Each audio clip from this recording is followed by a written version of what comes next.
whom has the arm of the Lord been revealed? He grew up before him like a tender shoot, and like a root out of dry ground. He had no beauty or majesty to attract us to him, nothing in his appearance that we should desire him. He was despised and rejected by men, a man of sorrows and familiar with suffering. Like one from whom men hide their faces, he was despised, and we esteemed him not.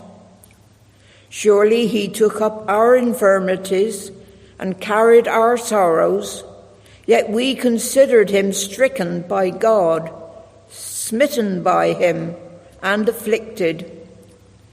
But he was pierced for our transgressions. He was crushed for our iniquities. The punishment that brought us peace was upon him, and by his wounds we are healed. We all, like sheep, have gone astray. Each of us has turned to his own way, and the Lord has laid on him the iniquity of us all. He was oppressed and afflicted, yet he did not open his mouth. He was led like a lamb to the slaughter, and as a sheep before her shearer is silent, so he did not open his mouth. By oppression and judgment he was taken away. And who can speak of his descendants? For he was cut off from the land of the living. For the transgression of my people he was stricken. He was assigned a grave with the wicked, and with the rich in his death, though he had done no violence, nor was any deceit in his mouth. Yet it was the Lord's will to crush him and cause him to suffer. And though the Lord makes his life a guilt offering, he will see his offspring and prolong his days, and the will of the Lord will prosper in his hand. After the suffering of his soul, he will see the light of life and be satisfied. By his knowledge, my righteous servant will justify many, and he will bear their iniquities. Therefore I will give him a portion among the great, and he will divide the spoils with the strong, because he poured out his life unto death, and was numbered with the transgressors. For he bore the sin of many, and made intercession for the transgressors. And then reading from the New Testament from Luke's Gospel, chapter 16, reading from verse 19. The rich man and Lazarus. There was a rich man who was dressed in purple and fine linen and lived in luxury every day. At his gate was laid a beggar named Lazarus, covered with sores and longing to eat what fell from the rich man's table. Even the dogs came and licked his sores. The time came when the beggar died, and the angels carried him to Abraham's side. The rich man also died and was buried. In hell, where he was in torment, he looked up and saw Abraham far away with Lazarus by his side. So he called to him, "Father Abraham, have pity on me, and send Lazarus to dip the tip of his finger in water and cool my tongue, because I'm in agony in this fire." But Abraham replied, "Son, remember that in your lifetime you received your good things, while Lazarus received bad things. But now he is comforted here, and you are in agony. And besides all this, between us and you, a great chasm has been fixed, so that those who want to go from here to you cannot, nor can anyone cross over from there to us." He answered, "Then I beg you, Father, send Lazarus to my father's house, where I have 5 brothers. Let him warn them, so that they will not also come to this place of torment." Abraham replied, "They have Moses and the prophets. Let them listen to them." "No, Father Abraham," he said, "but if someone from the dead goes to them, they will repent." He said to him, "If they do not listen to Moses and the prophets, they will not be convinced, even if someone rises from the dead." So the message this morning comes from a conversation I was having with a couple of people earlier on this week, and we were talking about heaven and more particularly hell. We were talking particularly about what happened to Jesus between Good Friday and Easter Sunday. So I'm still on a kind of an Easter theme, all right? And I don't know if you've ever wondered that before. It's kind of like you do Good Friday. We talk about the suffering of Jesus, etc. We know why he did it. He didn't have to do it. He did it to save us and open the gate of heaven to us. We know that the point of Jesus' death, the temple in the curtain was torn in two. The temple in the curtain in the temple, I've suddenly gone backwards. Okay, it was torn in two, and that symbolized the fact that no longer is God a mystery. And that's really important, because even in 2023, you come across a load of people who, when you try to talk about God to them, they go, "Oh, well, yeah, I mean, I'm sure he's up there somewhere, but no one could understand him." Yes, I can. That's the whole point of Jesus being here, is to introduce us to God, because Jesus is God, walking, talking amongst us. And we've got some of Jesus' teaching right there that Margaret read to us this morning. And that's what Jesus says about Lazarus, the beggar, and the rich man. But just before we get to that, let's return to that question. Where do you think he was? I mean, he must have been somewhere, yeah? Between dying and then taking up his life again. I mean, if his life had completely ceased to exist on the cross, then he would have had to have been reborn as a new person. A new life would have had to have started. So he must have, as it were, some part of Jesus survived his death and was then resurrected. So his body may have been crushed, as we heard in that reading from Isaiah, and buried. We knew where he was, but we don't know where his soul was. And that's really important, because as Christians, we know, it's not even a case of belief, we know that there is much more to being a human being than just our outer shell, our biological makeup. There is a part of you, my friends, that is eternal, immortal, that once having been started by the power of God, the miracle of your conception, your life began and it will never end. And so many people just think that it does, you know. Oh, this is it, you know. And when you die, boom, finished. Not at all. Not at all. And really, when you think logically and philosophically about it, it doesn't make any sense, does it?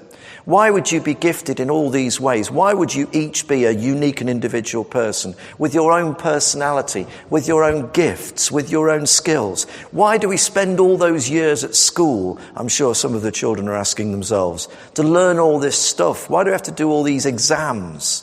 Why do we get all these qualifications? So that we can get jobs. Is it solely to earn money, to survive? What's the point of survival? Or is there more to life? Is there in some way a purpose? I think having done that 6-week Lent course, I think we've established that there is a purpose. All right, there's a reason for us being here.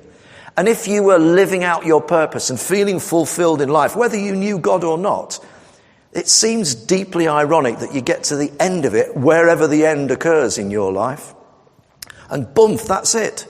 All over. Darkness, oblivion, finish, end, nothing else. It makes no sense. Philosophically. Fortunately, it doesn't make any sense theologically either. There is a part of you, your soul, your spirit, if you like. The two words are pretty much interchangeable. A part of you that once begun will never end. So when your body grows weary, and I don't know about you folks, but I experience that the further I get through life, the less energetic I become, the less able I become. Our bodies are wearing out all of the time, but our soul is not. It's actually the reverse. The further we get through life, the more hopefully we increase in wisdom. The more hopefully we increase in humility, in patience, in love, in compassion. All of these things. We accumulate all this knowledge. We mature like a decent wine or a good cheese. I don't know which I prefer the idea of most. Wine or cheese. Let's have both. All right? You mature. What's the purpose of all that maturity, of all that wisdom, of all that, I've been around for long enough now that I think I'm managing to get a handle on life. And then boom, it's over. There's no point. We go on. So Jesus, even though his body was crucified and he took the burden of all of our sin, paid for the penalty, where was he between the evening of Good Friday as the Sabbath began and the first thing on Sunday morning when he was back? Where was he on Easter Saturday? We are told this in the first letter of Peter, chapter 3. And when you read the first letter of Peter, chapter 3, you get this really enticing insight as to where Jesus was, but it isn't explained very well.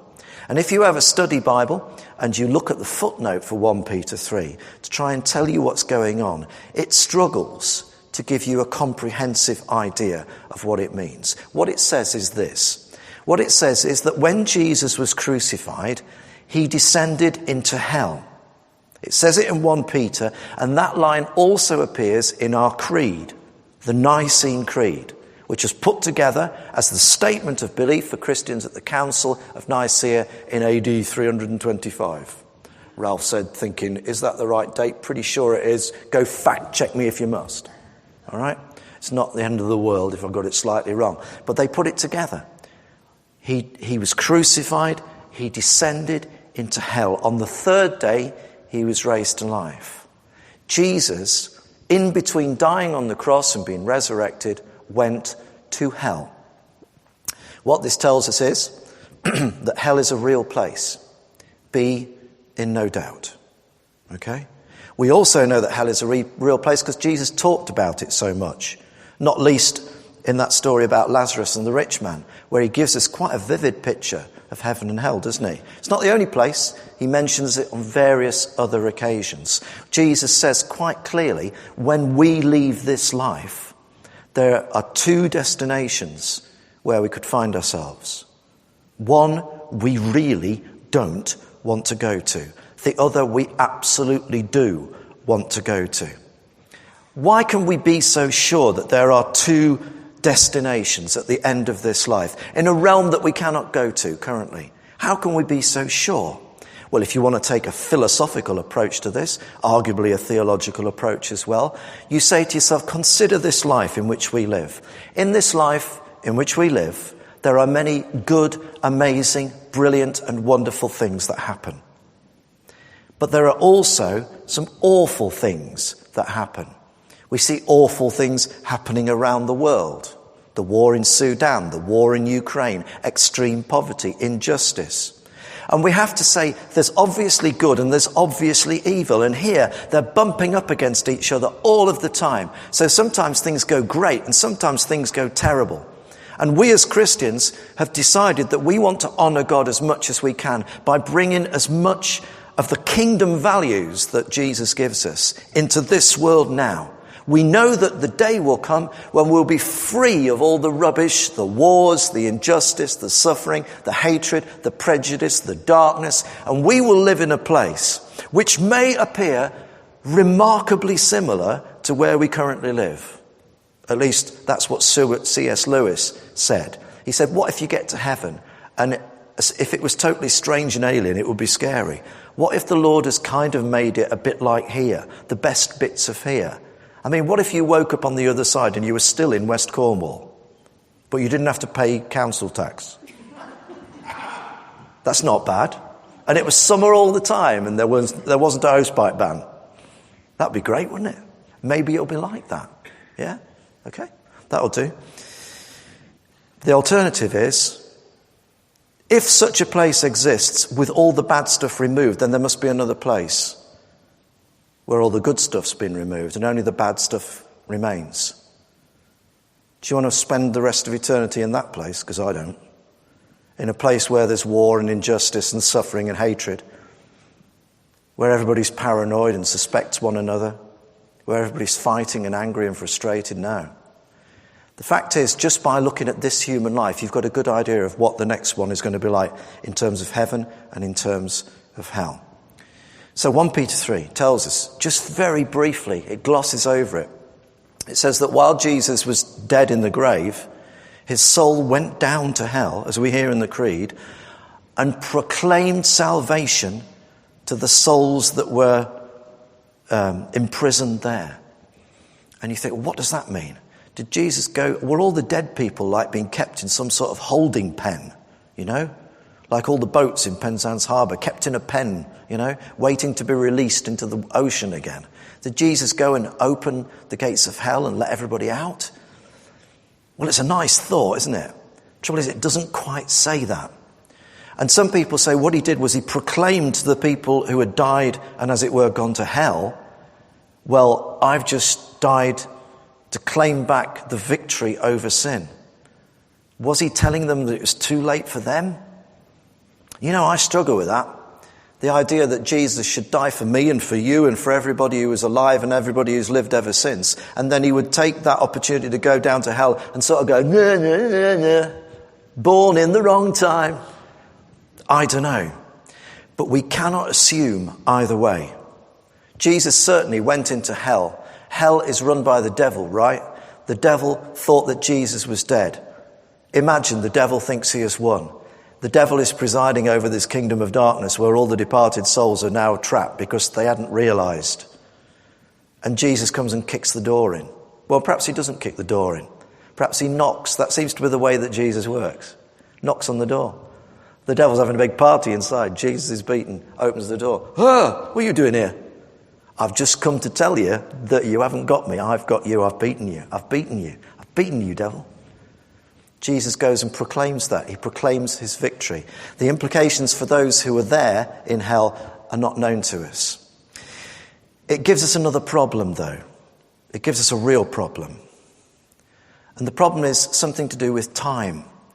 Because Jesus, remember when he's hanging on the cross, we heard it on Good Friday as part of the narrative that we read. He's crucified between two criminals, and one of them doesn't want anything to do with Jesus. And I think we know what happens to that guy when he dies. But the other one, even though he's a convicted criminal, even though he's done bad stuff, turns to Jesus and repents. Says, Jesus, you don't have to. But when you come into your kingdom, the kingdom of heaven, where I can't go because look at me. Look what I've done. Remember me, will you? Jesus looks at him. There is forgiveness straight away. Today, he says, you will be with me in paradise. Whoa, whoa, whoa. So how come then souls are trapped in the darkness of hell, and yet that criminal can be with Jesus today in paradise? It's weird. It's hard to think about. You read the Jewish scriptures and they have this idea of a place they call Sheol, or Hades, if you want to take the Greek word. Jesus refers to Hades. When he makes Peter the head of the church. Yeah, your name is the rock, Peter. On this rock, I'll build my church. I'll give you the keys. The gates of hell will not prevail against it. The gates of Hades, is what he says, will not prevail against it. The Jews had an idea that when you died, you were kind of held down somewhere in this world of the dead until that day. And then that day, the first day of eternity, we read about in the book of Revelation, the final chapter, Revelation 21, where it says the sea gave up its dead. The dead people were brought back to life. They'd all, by the sound of it, been waiting for this day over perhaps several millennia. And they're all woken up on the one day, and Jesus is there, the risen Jesus, and he sits on the white throne, and he judges them according to what they've done in their life. And so for some Christians, they have this idea that when we leave this world, we're going to lie there in our grave, not really knowing what's going on.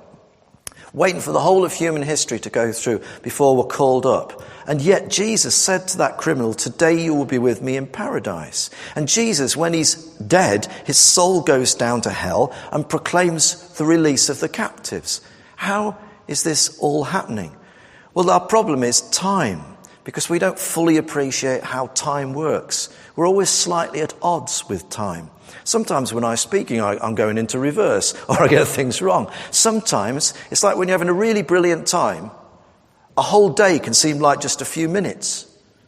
There are other times, like when you're sitting through a boring sermon, where a few minutes can appear to take several hours. I went to Synod yesterday, that's what reminded me of this. Time is a concept we don't always understand. You know when you go to sleep, and if you have a really good night's sleep, it feels like you've immediately woken up. You go, oh, crikey, where did that 8 hours go? So it often is with our idea of eternity, because we were trapped by time and running in this human time frame. When Jesus leaves this world, when he died, when he was in his grave, he stepped into eternity, and then he stepped back again. When that thief died on the cross, that Jesus had promised he would see him in paradise, that day he stepped out of our time frame and into eternity, except that for him, having repented of his sins, he woke up with Jesus in the new kingdom. And the thing that you find when you're a Christian, when you believe in Jesus, you know that that's all you need to do to be saved. People worry about this idea of hell. They worry about it so much that sometimes they say, oh, I don't think hell can exist. How can it exist? Because it's just so awful, I can't contemplate it. How would a loving God make such a place? The loving God has allowed such a place to exist because we are full of light and darkness. And if the darkness prevails in our life, then we cannot enter the light because it won't be light anymore. But if you believe in Jesus, then God's redeeming work is done. The power of the cross is done in you simply by you believing. And when you believe in Jesus, you start a prayer life. You talk to him. You can't help yourself. When you believe in Jesus, you want to live your life differently. You've encountered this by becoming Christians. You want to make the most of every day.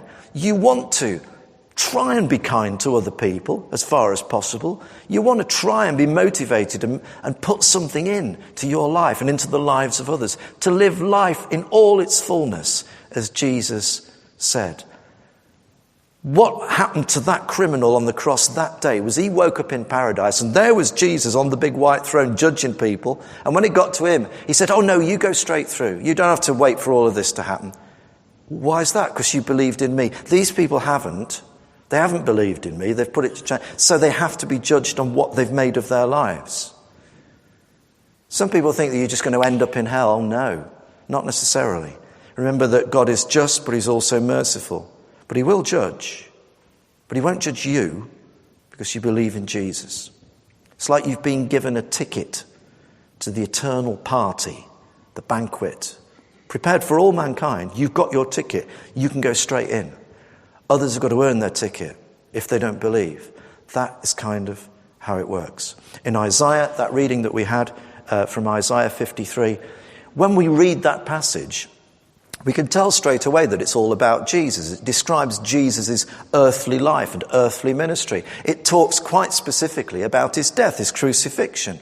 It says that he was given a grave from the wealthy. Joseph of Arimathea's grave, a wealthy man. It speaks prophetically, but quite in detail. And then it says that he was cut off from the land of the living, which is again absolutely right. It was written hundreds of years, was that, before Jesus existed in our world. Prophetically given to Isaiah, hundreds of years before it happened. Imagine reading it at the time. You wouldn't know what it was about, would you? But it talks about Jesus' death, him being cut off from the land of the living, effectively going down to hell, the world of the dead, but then returning. Now let's just turn to that story that Jesus told us about the rich man and Lazarus, because it's a slightly worrying tale, isn't it? And it does paint a real picture of the fact that there are two destinations, and you want to make sure that you end up in the right one, and the rich man didn't. Oh, by the way, this is not a parable. You know how Jesus used to tell stories about things? He'd say, oh, look at them sheep on the hillside. Just imagine I'm the good shepherd and I want to lead the sheep. He'd pick things and make up stories about them on the fly. He was really good at that. This is not a parable. How do I know that? Because it is the only story of Jesus that features a man with a name. And his name is Lazarus. It's not the Lazarus that Jesus raised from the dead. It's a completely different Lazarus. It's a Lazarus that nobody probably there particularly knew, but Jesus knew him. Jesus knew all about him. A real person to whom this had happened. How would Jesus know that this had happened to somebody? Because he's met him. And Jesus has been to heaven. Obviously, that's where he came from. That's where he returned. But he has also been to hell. And Jesus tells this cautionary tale. Be careful how you live. And if you live like that rich man and you think, what do I need faith for? What do I need, to worship God for? I could just, I'm in charge of my life and I'm just going to live it my way and do what I want. Then you can't enter the kingdom of heaven because no one is good enough. And yet that poor man at his gate, and this is often the way with Christianity, that the proud are brought low, but the humble are lifted high to places of exaltation. That poor man Lazarus, who suffered all his life and was not shown any kindness by the rich man at whose gate he slept, that guy's taken straight to heaven. Well, does that mean he was a perfect example of virtue? Probably not. But as with the guy on the cross, Jesus saw him and took pity on him. Because Jesus has mercy. It's a huge thing, mercy. We're all throwing ourselves on God's mercy, but it's better still to believe so that you don't need God's mercy. You get his assurance instead. Lazarus ends up in heaven. He's having a wonderful time. Suddenly, it all makes sense. All that suffering he's been through has definitely prepared him for the experience of the wonderment of all eternity, a place where time does not change. And there's the rich man in hell. But here's the thing. He can see from hell Lazarus in heaven across this great chasm. We can only imagine what that actually looks like in real terms. And whenever you try and talk about heaven, it's really hard to get your head around it. You're talking about things that we cannot fully understand until we get there. It's like the time thing. We have no concept of what it's like to be in eternity because we're trapped by time. The idea that those who have gone before us, the faithful Christians who met in this chapel and praised God and served the community and prayed and endured and fellowshiped together, all those ghosts of people who have gone before, except they're not ghosts. They are in heaven now. They are in heaven now. And here's something even more weird. We are there with them, even though we're here. Do you get me? Because in eternity, everyone is there. In eternity, the world has come to an end. You see, your head's buzzing with this, isn't it? If we might move through 3 dimensions. We could go out of the door, down the street, down the seafront. Okay? Up, down, across, and whatever. But there's a 4th dimension, it's time. And if we wound back the clock, if we could, which we can't, because it's against the laws of physics, but if we wound back the clock by about, 90 minutes, this building would be empty. Everything would be exactly as it is, but the building would be empty. If we could wind the clock forward by 90 minutes, which, according to the laws of physics, it may be possible to do, subsequently, not at the moment, then this building would be empty again, but it would still be here. The only difference is we would not. When we gather together in this place to worship God as we are now, just think of this. You might find it helpful that we gather with the great company of the faithful who are now in glory, but in a sense are still with us, amongst us, unseen, the same as Jesus is right now. And at the same time, though we are in this building, we enter into the kingdom of heaven to be there just for a short time with everybody else, having a fantastic time, and then we're snapped back into our time frame. Time is a funny thing, isn't it? Albert Einstein came out with his theory of relativity, which, all physics is still proving to be right. Every new discovery proves it to be right, still right. And what that says is that the faster you go, the faster you move, the closer you get to the speed of light, time alters. Time slows down, or then it speeds up. Time changes. It's part of God's creation. It's a variable. This afternoon, in our time frame, at 3 o'clock, something's going to happen on your phone, isn't it? Do you know about this? Are you ready for it? Does anybody not know what I'm talking about? If you've got your phone switched on at 3 o'clock, something will happen. They're going to test this new emergency thing, innit? All our phones will go off very loudly for 10 seconds, right? Just to test this thing. At 3 o'clock this afternoon, I will be halfway through my afternoon service at Drift. And I can't wait. I can't wait to see what's going to happen. And as part of me wants to say at the beginning of the service, at 3 o'clock, if your phone's switched on, something's going to happen. But a part of me says, I'm not going to say anything. I'm just going to watch them all freak out. Time. It's a funny thing. Sometimes you have to adapt time when you're thinking in terms of infinity and eternity. Like, for instance, I was lying in my bed this morning, and I was stirring out of sleep, and I heard the town clock chime. You know where I'm going already, don't you? Can you hear the town clock chime from your house? And I heard it chime 6. And so I thought to myself, well, I know what time it is. It's 7:15. Because that stupid clock is an hour and a quarter slow. It marks perfect time, but it's an hour and a quarter slow. When we as Christians are thinking about our eternal life, which we're living now, but living within this time frame, we have to make such adaptations as well. We have to say, what day is it, what time it is it, what's going on, and then say, yeah, but what's going on as far as God is concerned in his kingdom? So there's the rich man, there's Lazarus. They're in a place of eternity, and the rich man is deeply unhappy. He's not enjoying hell at all. Part of the reason he's not enjoying it is because there's a lot of suffering, because all the good things have been taken out and all the bad things still remain. But he can see heaven. It's like in Revelation where it describes heaven as a holy city.